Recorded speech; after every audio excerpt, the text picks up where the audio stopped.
Hey kids, this is Ivan. How you doing? Well, it is day 2 of RPG a Day. Actually, I'm recording this the day before because that's how I do all this, and then just set them to broadcast at midnight. Not only that, but I've been good. I've already written my blog post as well. So 2 blog posts in a row. So maybe I'll be a blogger now.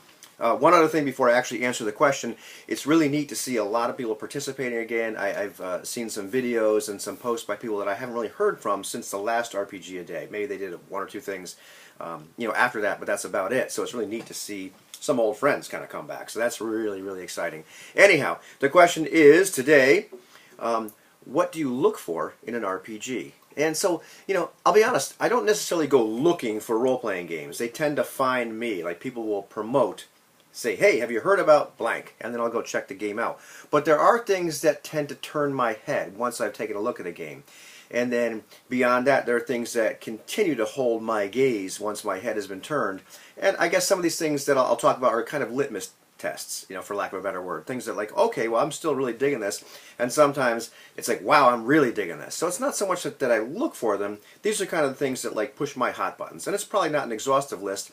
There's other things that I look for or that float my boat, but they're more ephemeral. And as I've noticed in my RPG evolution, my biases and preferences have changed. Things that really interest me, before don't interest me quite as much, etc. But anyhow, let's go on here because I'm not answering the question yet. It's already a minute and a half. So first thing I look for that really grabs me is a compelling premise. I looked at Delta Green.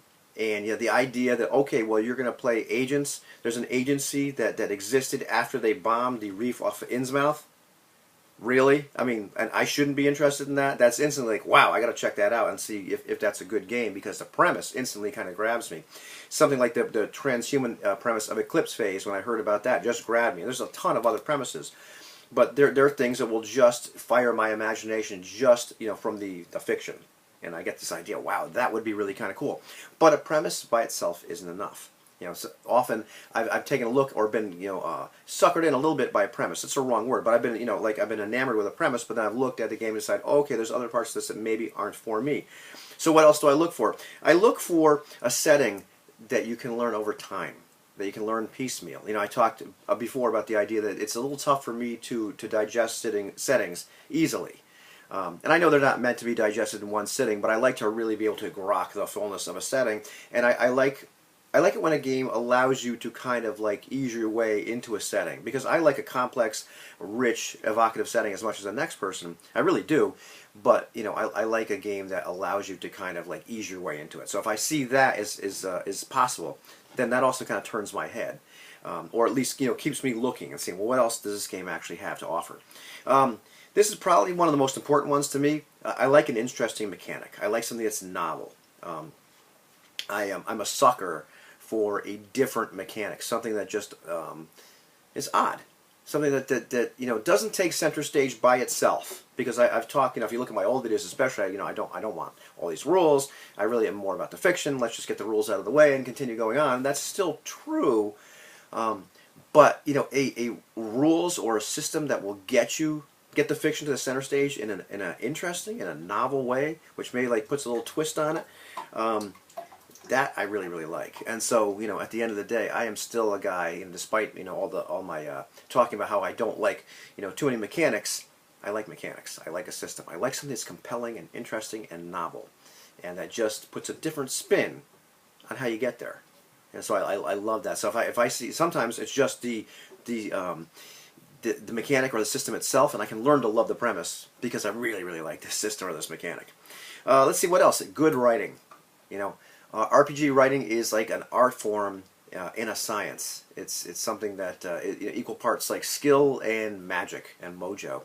And I love it when I read a role-playing game and I find that it's written like a technical manual. They don't use synonyms. A word always means the same thing. You can reliably.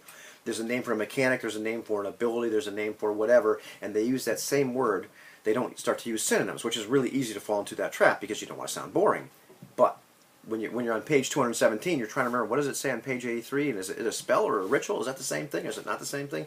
I like really consistent writing. I like it when things are explained really clearly, when there's diagrams, when there's examples, when there's redundancy. You look at a game like Tech Noir. And I remember getting that book and being really knocked out by the idea that he went to great lengths to kind of explain things to you over and over again. So you'd find the same mechanic, the same diagrams on several different pages. But that way you didn't have to flip back and forth, and it was redundant. It presented the information to you in a manner that you were able to learn the game reading this book, and that was fantastic.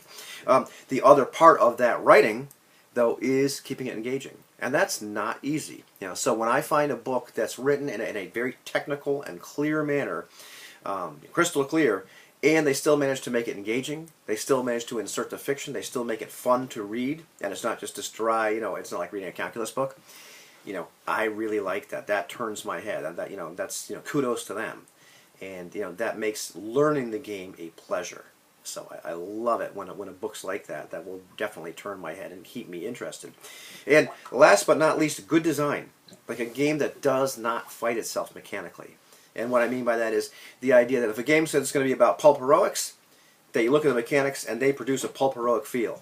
If the game is going to be more the gloom and doom or grittier, that the mechanics do that as well. And not just the premise of the genre matching up with the mechanics of the system, but the system and the mechanics matching up with each other. Like, when the mechanics kind of work seamlessly, they don't fight each other, they don't produce nonsensical results. It works, because not all of them work. And so when I find a game that, not only is it a novel system, not only is it explained really well, not only is it this great premise, but when it doesn't fight itself and it actually, just works seamlessly, sounds really, something. Well, I used to be a gearhead, but when it's just humming, when it's like a 72 Pontiac Judge Le Mans, the GTO, and with a 455, and it's really going, and it's just beautiful, tuned up, wonderful. Yeah, I love that. So if it does all those things, that's what I look for in a role-playing game. So, what about you? Tomorrow we're going to talk about what gives a game staying power, which is interesting because that kind of dovetails off this. And sometimes, a game that turns your head might not be the one that still turns your head a long time from now. Maybe you get bored, but we'll find out about that tomorrow, won't we? Take it easy, kids.